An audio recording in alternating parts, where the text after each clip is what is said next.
Update. Am I the a-hole for taking away my wife's access to our money? Original story. I have been married to my wife Ashley for 7 years.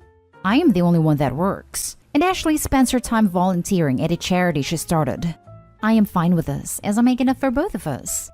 In financial decisions, we have equal say. I will admit that I am the numbers nerd of the relationship, so I do the budget and handle our investments. My wife has equal input into the budget, and we both have to agree on it. Like many people, we are saving for retirement and a couple of other financial goals. Ashley's sister and her family are going through a lot of financial issues at the moment. My brother-in-law lost his job, and my sister-in-law is reaching out to my wife for help. They're asking for us to cover their monthly expenses. I said no, that while we have some discretionary money, we don't have that much. Both my wife and I get fun money to spend however we wish each month. So I told my wife that I would match whatever amount of her fun money she wants to give her sister from my fun money. My wife doesn't want to do that as she says that won't be enough money. She wants us to reduce the amount we are saving each month to help her sister. I refused. I do not want to jeopardize my family's future for her sister's present. Ashley was very unhappy with my answer, but I refused to change my mind. I found out last week that my wife gave her sister money out of our general savings account. I was furious. To me, this is a complete betrayal of trust. I confronted her, and her reply was that I forced her to go behind my back by being unreasonable. I was angry. I ended up going to the bank and opening up new accounts in my name only. I moved the balances to my new accounts. I left in enough money for the expenses that she typically pays according to our budget. Things like groceries, her gas, etc., as well as her fun money. I did not leave her without access to any money, but I did leave her with access only to money that she is supposed to spend according to the budget we both agreed to.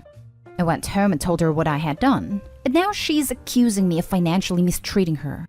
I pointed out that she's the one that took advantage of my trust, not the other way around. That it is on her to prove to me that she's worthy of my trust because after what she did, I don't trust her anymore. She said that if that was the case, she should just leave, that she wasn't going to be treated as a child. I told her to leave then, because I wasn't going to give her the opportunity to steal from me again when it is clear she isn't even sorry for what she did. She'll have to stay with her sister. I believe I am completely justified for what I have done. She's the one that broke our agreement. Did I take it too far, though? This was the first time she ever did anything like this. Did I let anger get the best of me? Am I the a-hole for taking away her access to the money? Now for the top comments before reading the update. Not the a-hole.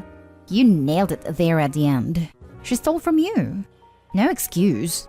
My husband and I have similar financial agreement, and I simply cannot imagine doing what your wife did. Such a betrayal. So she has gone to stay with her sister, the one who's broke? So now there's another mouth to feed in that house. She's going to essentially be the sole provider for that household out of her own money? I think she'll be back. The question is whether Opie will want her back. Betrayal is exactly the word. Opie made a reasonable suggestion for the amount of financial help they could offer her sister's family, but that wasn't good enough. She stole from the person she's supposed to be in love with, who has supported her financially for the duration of the marriage, and then even had the nerve to claim financial mistreatment when Opie moved to protect his hard-earned assets. He is definitely not the a-hole. Actually, that's a good point.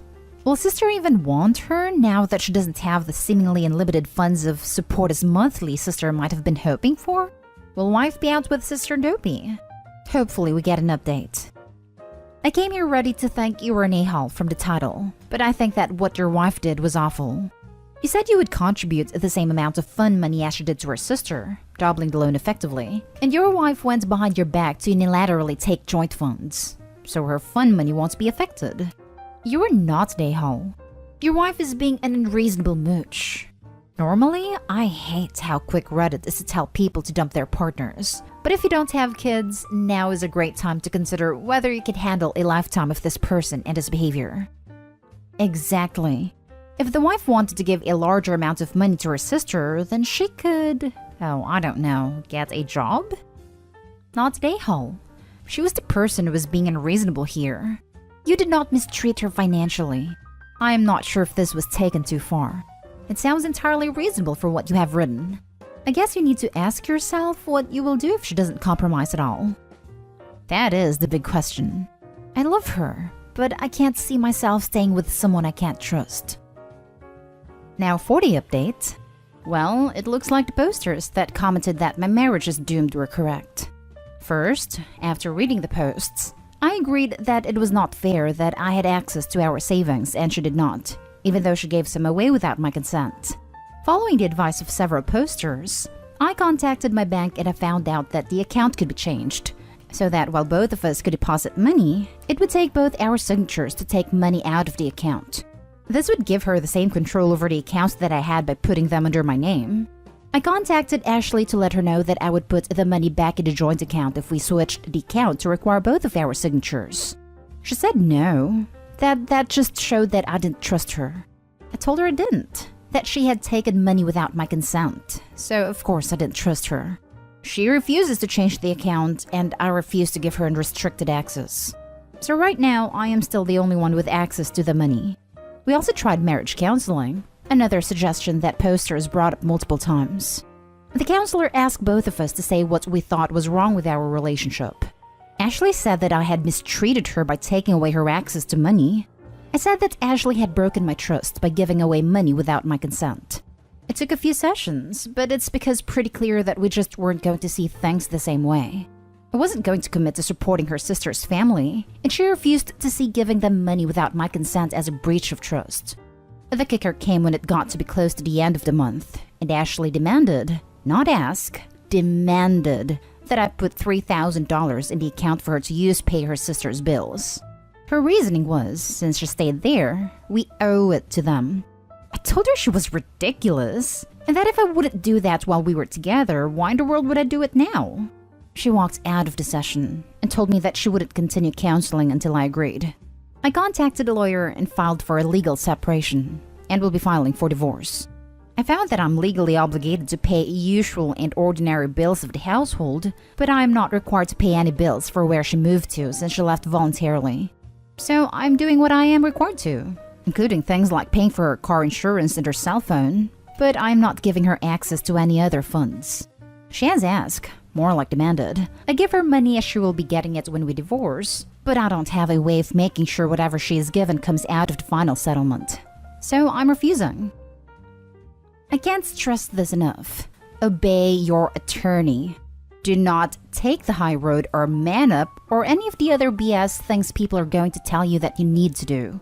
You only need to obey your attorney. That's it. I'm sorry this happened to you. Best advice, and only advice to take. Do nothing more and nothing less. Do whatever your lawyer is telling you to do. It's too bad you don't have a prenup. Since she wasn't working, you might have to pay alimony. I hope things work out for you in the future, and I'm sorry you were taken advantage of like this. At least you know now how selfish and self-absorbed she is, and that reality will bite her hard when she realizes she needs to get a job and support herself now. From a comment Opie made after he posted the original, alimony isn't a thing in the state. Thank goodness, I'd say. Meanwhile, sister-in-law is sitting back, rubbing her hands together, waiting for the divorce payout money she'll convince her sister to hand over to her. Opie's wife blew up her own comfy life for what exactly? What an idiot. She needs to wake up to her bad attitude. Helping her sister is one thing, but what she did and how she went about it are very entitled. I hope no kids are involved. Have you spoken to your sister-in-law and explained what her financial demands have cost? We do not have children, and I have not spoken to sister-in-law. Now for the next story. Am I the a-hole for refusing to let my stepson return home without punishment after he ruined my daughter's book collection? My biological 12-year-old daughter Susan likes to collect and read old children's books, and she's become an incredible reader. She had problems with reading and learning before, and we were advised to encourage her to read. And ever since she started reading, which she does regularly, her skills improved. She also reads to her 2-year-old sister every night. I have a 16-year-old stepson, Levi, who can be a hothead sometimes. We don't have a son-dad relationship, but I respect him and he respects me, though he can act quite mean and selfish towards me and his sisters. He'd throw away stuff that belongs to us over a small argument, and teases Susan for spending a lot of time to read, calling her grandma. My wife and I discussed his behavior and had conversations and agreed on punishments, but Levi would go to his dad's place whenever it causes troubles, then have his dad yell at me for wanting to discuss a suitable punishment. Then Levi comes home days later expecting me to let go of what he did every time. It's frustrating.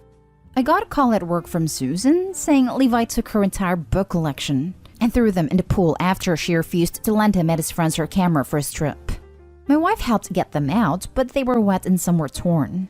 It was horrific, because some of those books are hard to get and meant a lot to Susan as a part of her life. I was so mad at Levi that I came home to have a conversation with my wife to decide on a punishment, but he already packed a small bag and went to his dad's. I asked my wife how could she let him basically run after doing this, and she said he called his dad and came to pick him up after Susan said that I was coming home to deal with a problem. I went to his dad's house and he refused to let me see him.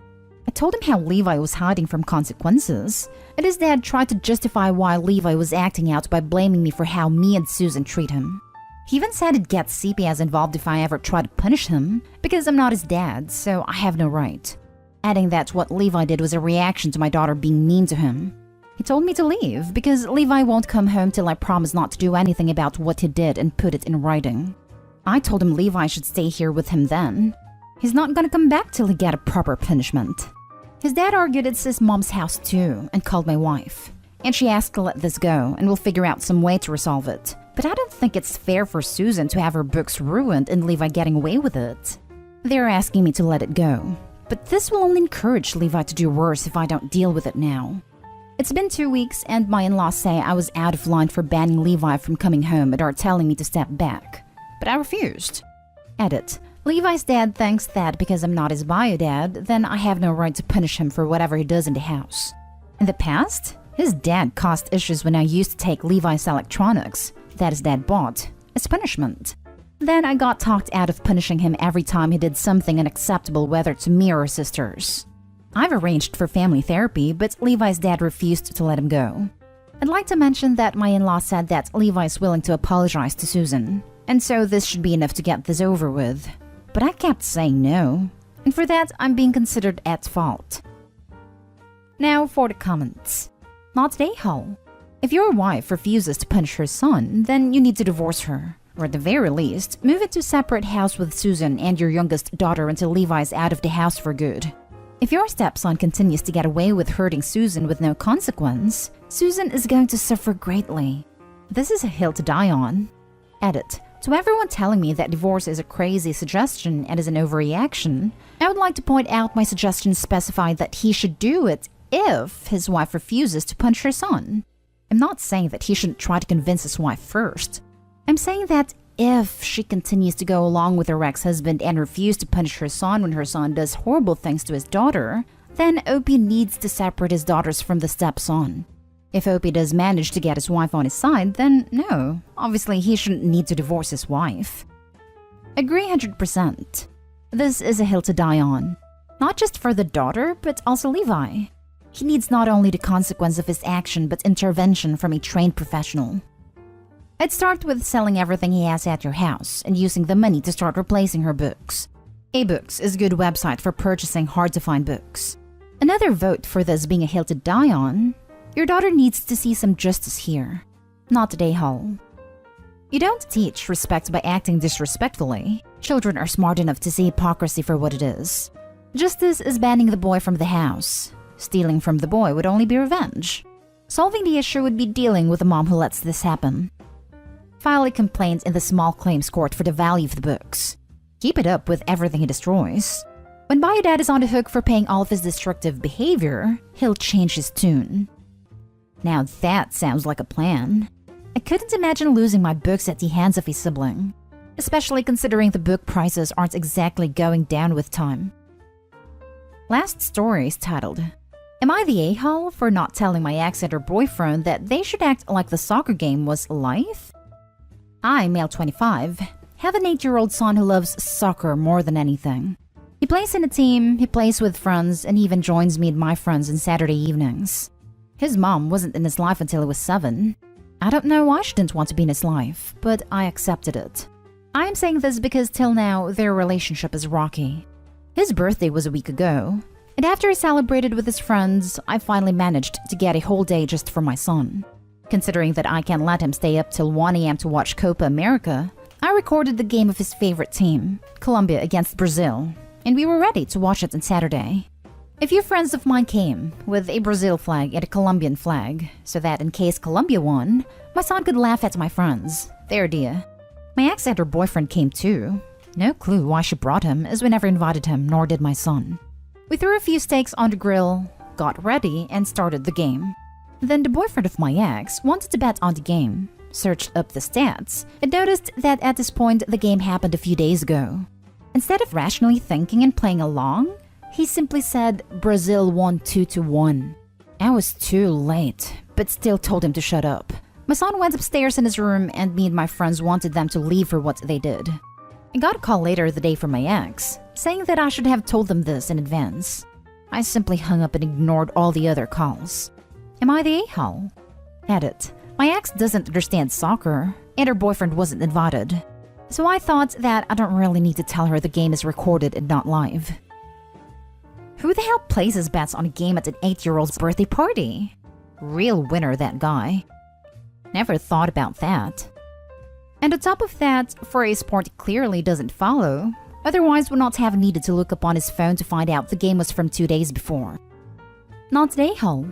It was obvious to anyone with a brain that the people in that room didn't know the results of the game yet. He spoiled it deliberately. You also didn't have the chance to pre-warm him since he wasn't invited. You're not the a-hole. You also didn't have the chance to pre-warm him since he wasn't invited. This point needs to be shouted loudly. Not the a-hole. The boyfriend wasn't invited, and common sense states that if it seems like no one knows the outcome, you keep your mouth shut. Not the a-hole. I feel so bad for your son. That was a really good idea you all had, and some prick ruined it. Your ex should have asked if she could bring him over, and given his lack of social awareness that he shouldn't have gone, it doesn't shock me that he's placing bets at a child's party. Yeah, but we ended up watching the Colombia versus Uruguay game, and fortunately Colombia won that one.